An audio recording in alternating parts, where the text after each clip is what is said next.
जैसे नालायक मुझको बर्बाद करोगे, तुम लोगों के बाप दादाओं को भी मैंने लोहे के चने चबाए हैं।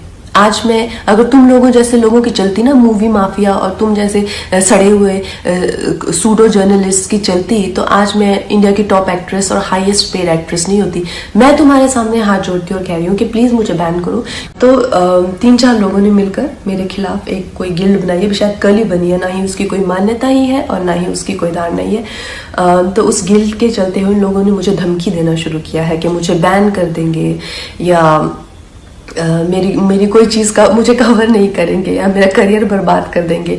अरे नालायकों, देशद्रोहियों, बिकाऊ लोगों, तुम लोगों को खरीदने के लाखों भी नहीं चाहिए। तुम लोग तो इतने सस्ते हो, 50-60 रुपए में बिछ जाते हो। आज मैं अपनी जो हमारी इंडियन मीडिया है उसके बारे में आपसे कुछ कहना चाहती हूँ, लेकिन मैं ये ज़रूर कहूँगी कि ऐसा नहीं है कि हर जगह अच्छे लोगों के साथ में कुछ बुरे लोग भी होते हैं। और जो मीडिया है उसने जितना मुझे प्रोत्साहित किया है, जितना मुझे प्रेरित किया है, इतने अच्छे सलाहकार, इतने अच्छे दोस्त जो मुझे मीडिया में मिले हैं, मैं कहूँगी कहीं ना कहीं मेरी सफलता में उनका बहुत बड़ा हाथ है। उनकी मैं हमेशा आभारी रहूँगी।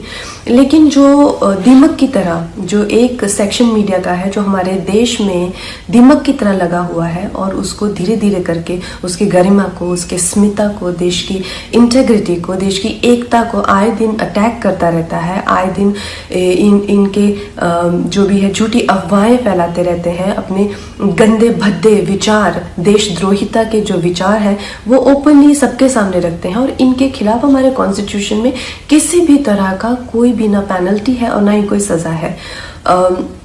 आप तो इस चीज़ से मुझे बहुत ही ज़्यादा ठेस लगी, और मैंने अपने आप में ही ये डिसाइड कर लिया कि ये जो दोगली मीडिया है, ये जो बिकाऊ मीडिया है, जो खुद को लिबरल कहती है, सेक्युलर कहती है, और कुछ नहीं है, 10वीं फेल भी नहीं है ये लोग सूडो लिबरल है, और ये लोग बिल्कुल भी सेक्युलर नहीं है। अगर ये सेक्युलर होते तो हमेशा धार्मिक चीज़ों को लेके देश की एकता पर हमेशा प्रहार नहीं करते।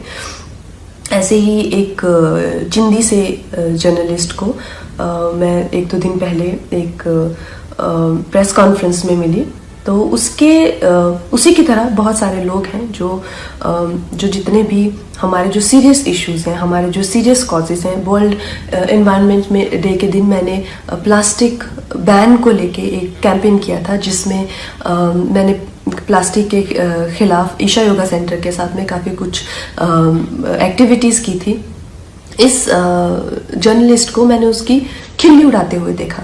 फिर मैंने काउ स्लॉटर के अगेंस्ट, एनिमल क्रूलिटी के अगेंस्ट एक कैंपेन किया, उसका भी ये मजाक उड़ा रहा था। एक शहीद पे मैंने फिल्म बनाई, उसके नाम की खिल्ली उड़ा रहा है। और प्लीज़ आप ये गौरतलब ये है कि इनके पास किसी भी तरह का कोई तर्क वितर्क, समीक्षा या विचार, जो कि एक पत्रकार का हक है, उस तरीके से नहीं, गाली गलौज करके, गंदी बातें लिख के, प्रोफेशनल ट्रोल्स जो हैं, खुद को मुफ्त का खाना खाने पहुंच जाते हैं ये हर जगह प्रेस कॉन्फ्रेंस पे।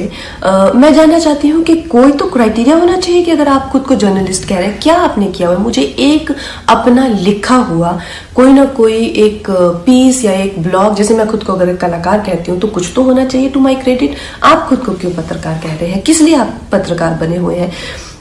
इन 3-4 लोगों ने मिलकर, क्योंकि मैंने उस इंसान के प्रश्नों का उत्तर देने से मना कर दिया, मैंने कहा एक इंटरनेशनल को मैं क्यों एंटरटेन करूं? मेरे पास किसी भी तरह के देशद्रोही के लिए 0% टॉलरेंस है।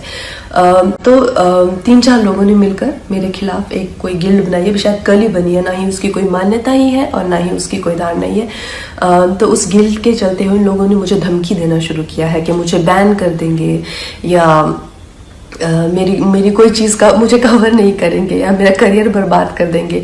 अरे नालायकों, देशद्रोहियों, बिकाऊ लोगों, तुम लोगों को खरीदने के लाखों भी नहीं चाहिए। तुम लोग तो इतने सस्ते हो, 50-60 रुपए में बिछ जाते हो। जो अपनी देश के साथ गद्दारी करे, अपनी ही थाली में जिसमें खाते हैं उसी में छेद करते हैं, क्योंकि मैं नहीं चाहती कि मेरी वजह से तुम लोगों के घर में चूल्हा जले।